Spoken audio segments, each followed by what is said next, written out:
Olá pessoal, tudo bem? Espero que bem. Professor Pedro aqui. Vamos continuar conversando sobre o empregado doméstico. Na aula de hoje, vamos falar um tema bem interessante, a justa causa, tá certo? Então, se você tem dúvidas sobre o tema, me acompanhe aqui nessa videoaula de hoje. Vamos lá, vamos lá. Da justa causa, tema polêmico, tema que eu gosto bastante. Justa causa.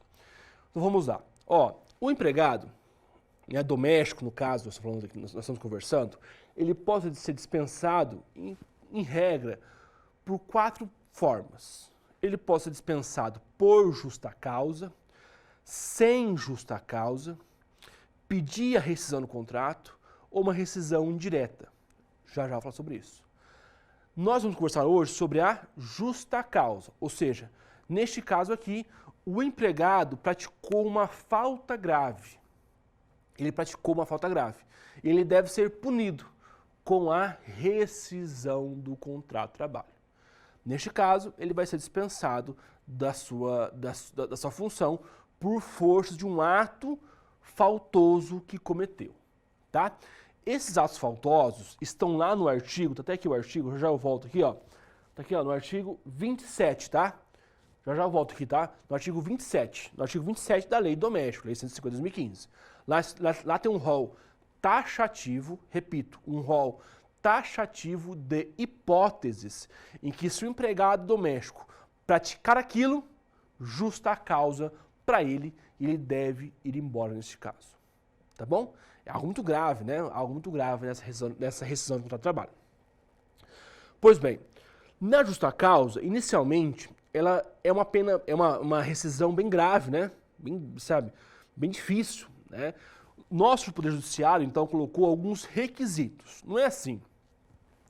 Ah, o empregado chegou atrasado. Justa causa. Empregado faltou. Justa causa. Não, calma. Não é assim.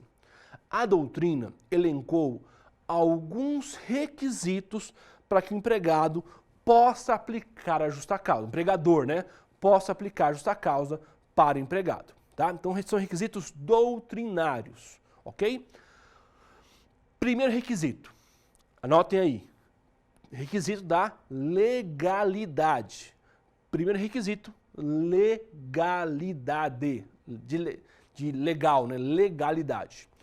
Neste caso, né, a doutrina coloca o seguinte: para que eu possa aplicar uma justa causa ao empregado, deve-se obrigatoriamente especificar um dos incisos do artigo 27, que eu já vou falar com vocês.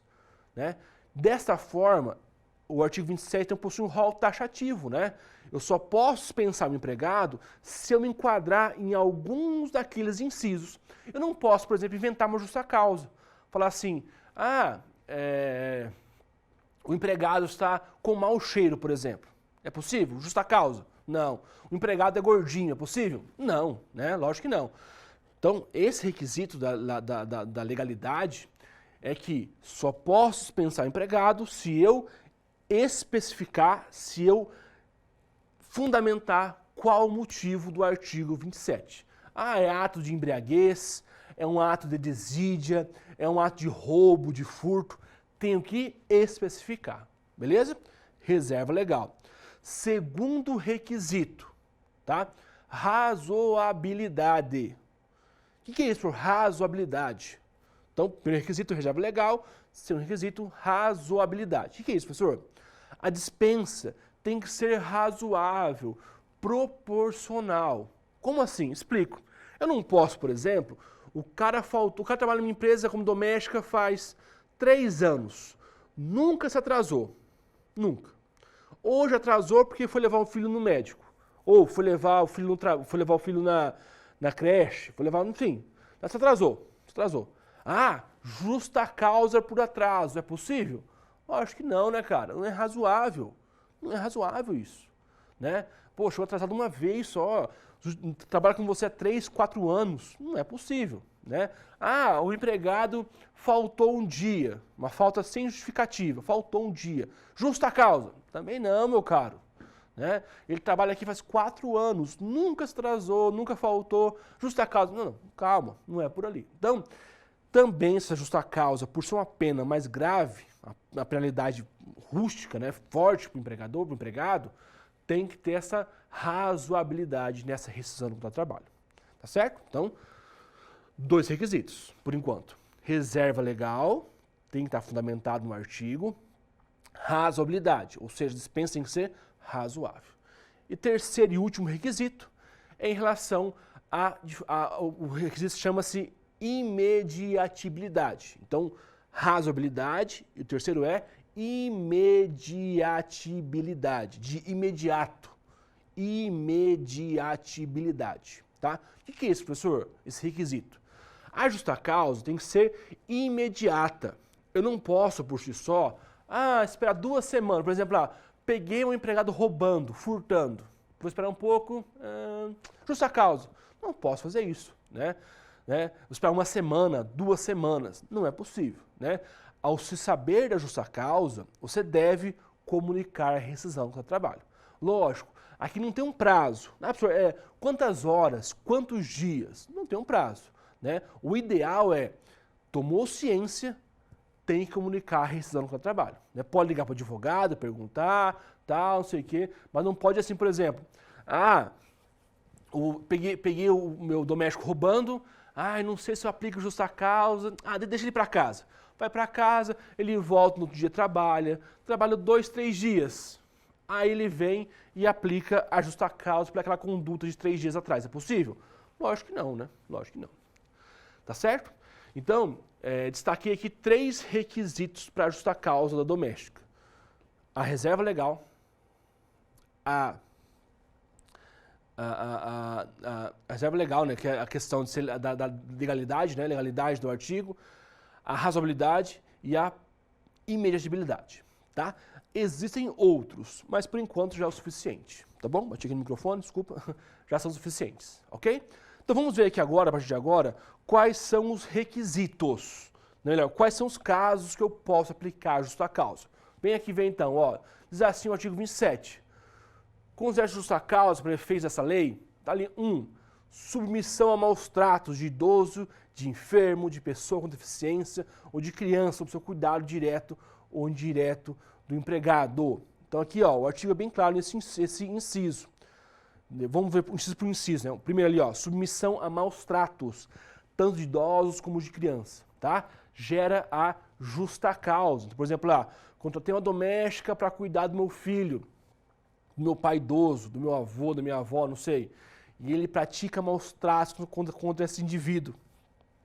Cabe uma justa causa, tá certo? Lógico, sempre com razoabilidade. A doméstica não deu bom dia pro meu pai que é idoso. Que maus tratos? Também não, né? Assim, maus tratos realmente, pode ser físico, pode ser mental também, né?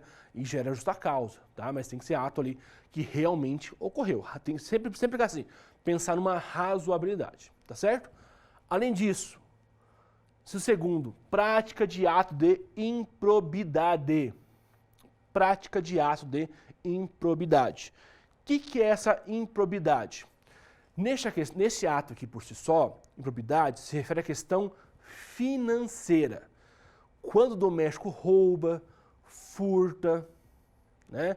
São situações em que o empregado se utiliza do patrimônio do empregador em proveito próprio. Então, por exemplo, se o seu empregado hoje furtar, algum empregado doméstico fazer algum furto na sua residência, cabe a ato de improbidade para ele.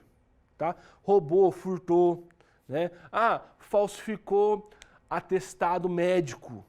Improbidade, falou se estava dinheiro do empregador, né? Você pode faltar, vai descontar o salário. Eu vou faltar e vou falsificar. Tudo bem, ato de improbidade. Tá certo? Além disso, adiante aqui, terceiro, incontinência de conduta ou mau procedimento. Incontinência de conduta ou mau procedimento. Vamos lá, aqui são 2 tipos legais, tá? O que é uma incontinência de conduta? Incontinência de conduta se refere à questão de que o empregado, atos sexuais no ambiente de trabalho. Então, isso é incontinência de conduta. Como assim, professor? Explico assim, pensa comigo assim, o empregado faz sexo na empresa, o empregado, né, manda nudes para outro na empresa, enfim, empregado doméstico, na empresa, na residência, né? Tudo isso é incontinência de conduta, tá? Da mesma forma, professor, mas o que é um mau procedimento? Neste caso, é quando o empregado doméstico, ele não realiza, esse inciso aqui ele é mais genérico neste caso. O mau procedimento é assim, ele é mais geralzão, né? Então, por exemplo, pichar o muro da casa. O doméstico, picha o muro da casa. É o quê?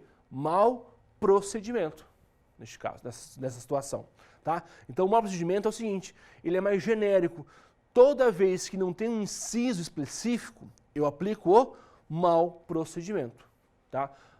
O empregado, ele está traficando drogas na casa, não utilizando, ele está traficando, ligando para alguém, algo assim.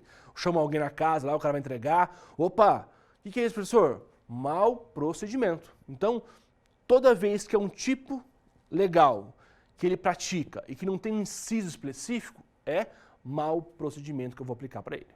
Tudo bem? E por fim, para acabar aqui na aula de hoje, a condenação criminal do empregado transitada em julgado, caso não tenha havido a suspensão da execução da pena.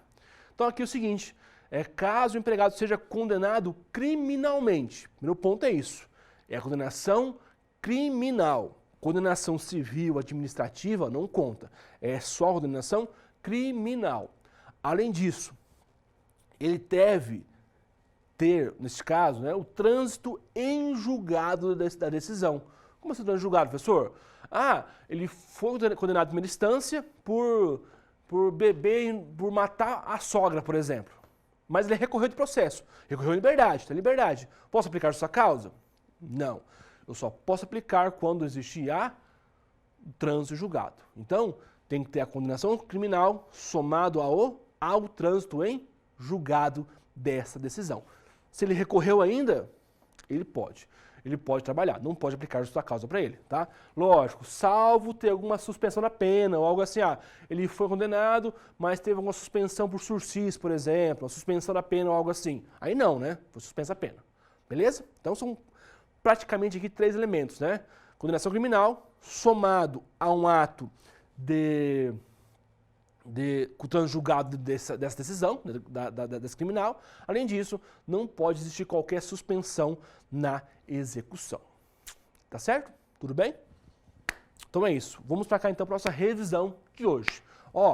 Vimos na aula de hoje o tema sobre justa causa. Especificamente, conversamos aqui sobre a questão do artigo 27, né? E ali os seus incisos. Conversamos sobre a questão do inciso primeiro, segundo, terceiro e quarto.